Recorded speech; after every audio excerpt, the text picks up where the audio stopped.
আচ্ছা, এখন আপনারা যেটা করেন up cutting down, up cutting down, up cutting down, এইটা কি জাস্ট 1 2 3 কি কখনো সামনে কাটার ক্ষেত্রে আমাদের বড় চুল ব্যালেন্স করার ক্ষেত্রে দেখেন আমি এই চুলটাকে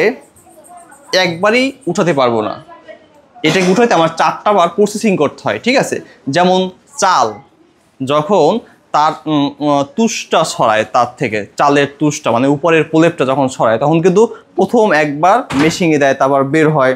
আবার ওকে মেশিংয়ে দেয়, তারপর আবার বের হয়, তারপর থার্ডে গিয়ে ও পারফেক্টভাবে স্মুথলি সব খোসাগুলো ছেড়ে দেয়। ঠিক তেমনি করে আমরা যখন সামনের চুল বড় চুলগুলো কাটি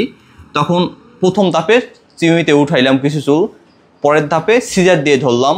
দ্বিতীয় ধাপে আবার চিরুনি দিয়ে চুল উঠাইলাম, তৃতীয় ধাপে আবার ধরলাম, চতুর্থ ধাপে ও একটু বেশি বড় তো আসলে এই যে এরকম করে করে দেখেন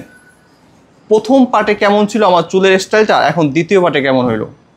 স্মুথিংয়ের। তো সেইটাই বলছি যে 1 2 3 4 5 চুল বড় দেখে পারতেছি না, এই যেমন তার চুল কাটবো 1 2 3 4 5 কাটিং, 1 2 3 4 5 কাটিং। এইটা